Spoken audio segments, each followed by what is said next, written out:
On m'a diagnostiqué un cancer du cerveau très agressif, la semaine dernière. Mon temps restant ne se compte plus en années ou en mois, mais bel et bien en jours. Avant de partir, je veux tout avouer.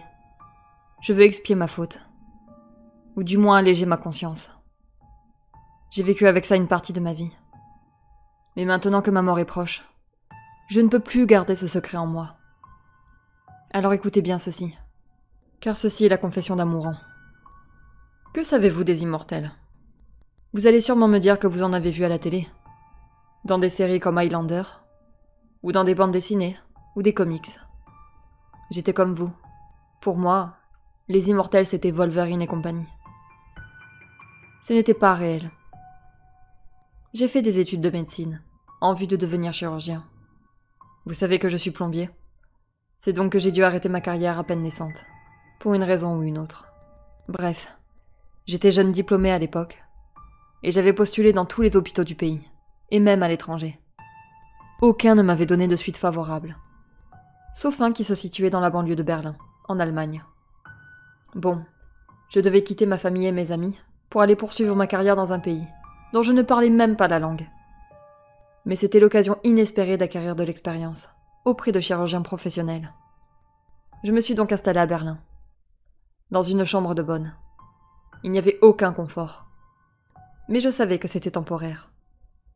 Une fois l'expérience acquise, je retournerai en France pour y trouver un poste à plein temps dans un hôpital prestigieux de Paris. Les premiers mois ont été difficiles, la barrière de la langue n'aidant pas. Je m'efforçais à observer les opérations. Je prenais des notes. Je posais des questions en anglais, mais presque aucun chirurgien ne parlait cette langue. Au bout d'un an, à l'aide de cours particuliers, j'arrivais à comprendre l'allemand, et je pouvais enfin discuter avec mes tuteurs. J'ai pu parfaire mon apprentissage, et enfin assister les chirurgiens pendant les opérations. Je progressais à une vitesse folle, car il y avait énormément d'opérations par jour. En effet, cet hôpital n'était jamais à court de patients. Ils venaient des 4 coins du pays, et même de l'étranger. Et pour cause, l'hôpital avait la réputation de ne jamais être à court d'organes pour les greffes. Cœur, reins, poumons. Je ne savais vraiment pas comment ils faisaient. Mais ils en trouvaient toujours très rapidement. J'avoue que certaines pensées m'étaient venues à l'esprit, comme un trafic d'organes dans la ville.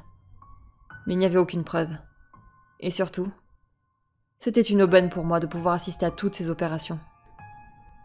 Une nuit, alors que j'étais restée dans l'établissement jusque tard dans la nuit, afin d'étudier certains ouvrages sur les greffes présents dans le bureau du docteur Haussmann, je me suis endormie, le nez dans les livres.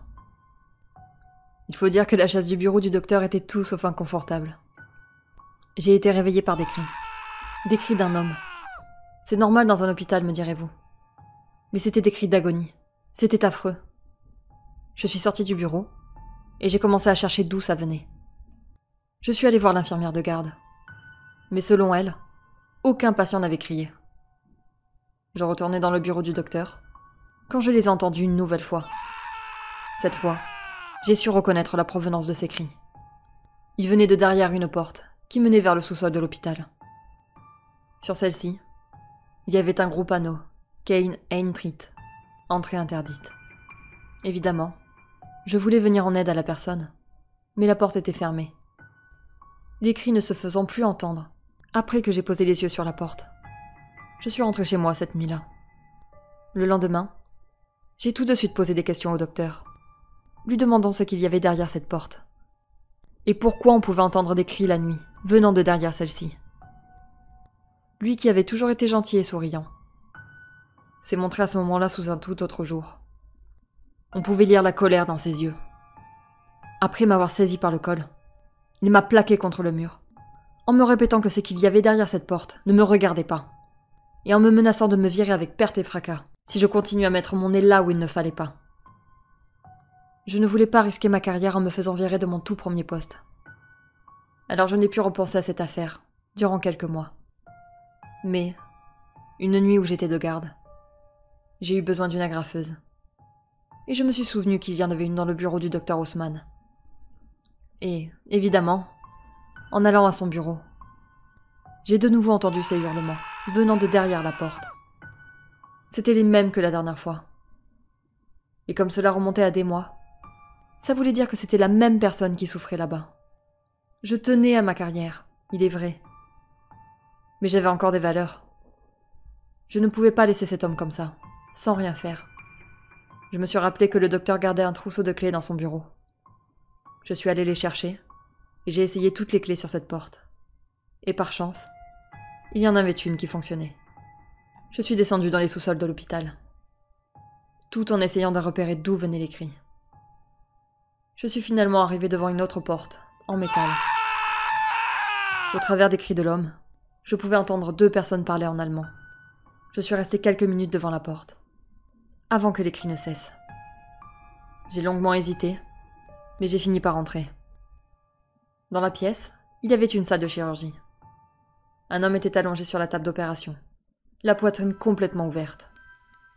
Devant la table, il y avait le docteur Haussmann et l'infirmière en chef. Dans les mains du docteur, un cœur humain, fraîchement retiré du torse du patient allongé sur la table. Il me regardait, les yeux grands ouverts. Il a posé le cœur dans une glacière, puis a enlevé son masque. J'étais terrifiée. Je pensais déjà au pire. J'étais prêt à détaler et à aller avertir la police. Le docteur m'a demandé d'attendre, d'écouter ce qu'il avait à me dire. Et que si à la fin de notre discussion, j'avais encore envie d'avertir la police, il me laisserait le faire. J'étais vraiment contre cette idée. Mais quelque chose m'a fait changer d'avis. L'homme dont on venait de prélever le cœur avait ouvert les yeux. Je n'en revenais pas. Il demandait de l'aide. Je ne comprenais pas ce qu'il se passait. Le docteur m'a donc tout expliqué. L'homme qui était couché là était immortel. Ils existent bel et bien, mais préfèrent se fondre dans la masse. Et pour cause. Si le monde apprenait leur existence, ils deviendraient des cobayes, des curiosités destinées à être exploitées par la science, dans le but de leur livrer leurs secrets. Mais ce n'était pas dans cet objectif qu'ils en détenaient un ici. Il m'a demandé combien de vies avaient été sauvées dans cet hôpital, depuis que j'étais arrivée ici. Combien de demandeurs d'organes avaient pu avoir la vie sauve, grâce aux greffes faites dans les temps. Il y en avait énormément. Facilement 30 fois plus que dans les autres hôpitaux. C'est là qu'il m'a révélé leur but. En effet, les immortels étaient une source d'organes illimitée.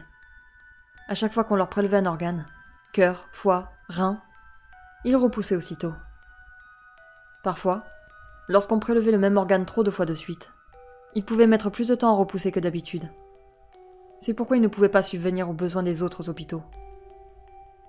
Que tout ceci devait rester secret, pour le bien des patients. Habituellement, ils le mettaient sous sédatif pour le laisser inconscient. Mais lorsqu'on prélevait les organes, il ne faisait plus effet. La douleur le réveillait, et malheureusement pour lui, il devait supporter toutes ces opérations à vif. Ils évitaient de le tuer, pour avoir des organes aussi préservés que possible. Il a fini par me poser une question. Es-tu prêt à sacrifier tous les hommes, femmes, enfants, qui attendent la greffe d'un organe, uniquement pour sauver une seule personne? Une vie contre des milliers d'autres. Que choisis-tu? La réponse paraît évidente, mais croyez-moi, lorsque vous êtes confronté à ce choix directement, ce n'est pas si facile.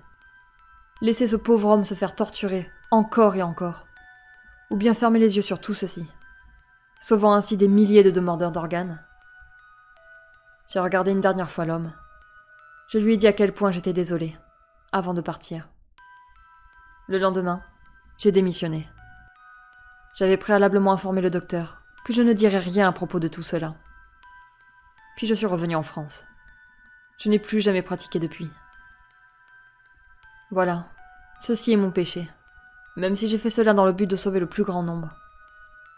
Savoir qu'un homme se fait torturer tous les jours depuis 20 ans est insupportable. J'ai l'image de son regard implorant dans la tête depuis ce jour-là. Mais entre vous et moi, qu'auriez-vous fait à ma place ?